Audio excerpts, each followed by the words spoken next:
শনিবার সকালবেলা সবাইকে ভেরি গুড মর্নিং।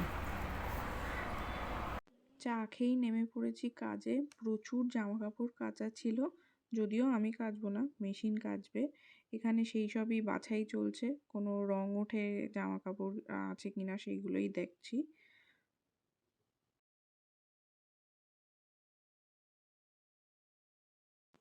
মেশিন চালিয়ে সোজা চলে এসেছি রান্নাঘরে। এখানে মা কিছু মেথি শাক বেছে রেখে গেছিলো, আমি সেগুলোই চটপট করে কেটে নিয়ে রান্নাটা বসিয়ে দেবো। আর মা গেছে বাজারে।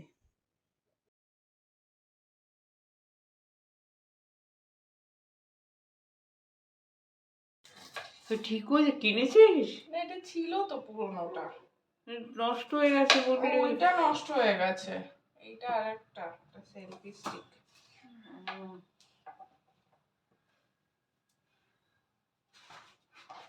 কি মাছ এনেছো গো মা?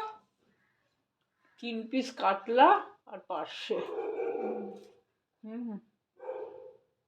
মা বাজার থেকে যে মাছগুলো নিয়ে এসছে সেইগুলো ধুয়ে রাখছে, আর এই ফাঁকে আমি মেথি শাকের জন্য বেগুনটা ঝটপট করে ভেজে নিচ্ছি।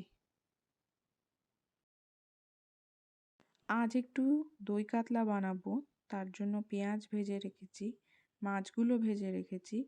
এখানে আদা রসুন বাটা আর একটা কাঁচা লঙ্কা আর দই লাগবে। প্রথমে আমি 3 চামচ দই নিচ্ছি।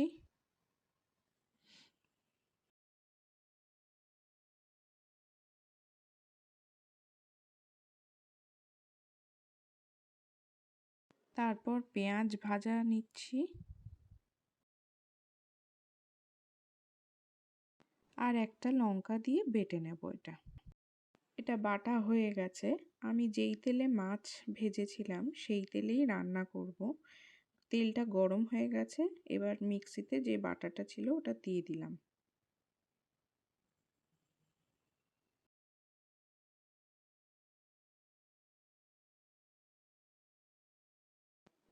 এরপরে আদা রসুন বাটাটা দিয়ে দিলাম।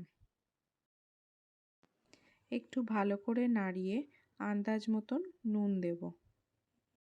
তারপরে কাশ্মীরি রেড চিলি পাউডারটাও দিয়ে দেব। নিয়ে ভালো করে নাড়িয়ে মশলাটাকে ভালো করে কষিয়ে নিতে হবে।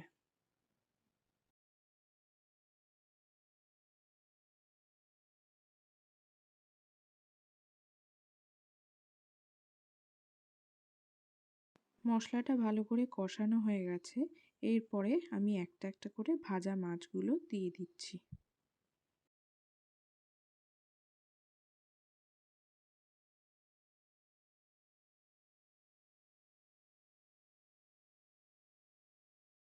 এরপরে আমি অল্প উষ্ণ গরম জল এটার মধ্যে দিয়ে দিচ্ছি।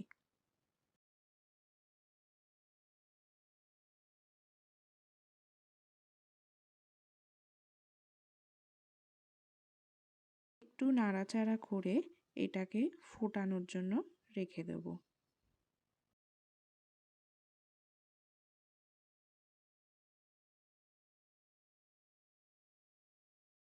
দেখো ঝোলটা ফুটে গেছে, ইনফ্যাক্ট জলটাও অনেকটা টেনে গেছে। ব্যাস, একদম রেডি গরম গরম দই কাতলা। তোমরা অবশ্যই ট্রাই করো কিন্তু। দেখতে কিন্তু দুর্ধর্ষ হয়েছে, তোমরা অবশ্যই ঘরে এটা ট্রাই করতে পারো।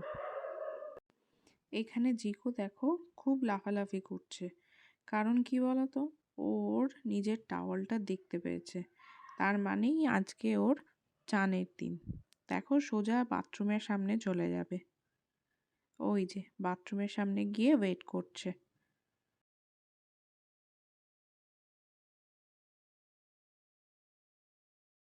কি হয়েছে, কি হয়েছে, কি হয়েছে, কি হয়েছে? স্নান করবে, স্নান করবে, চলো স্নান করবো, স্নান করবো, চলো।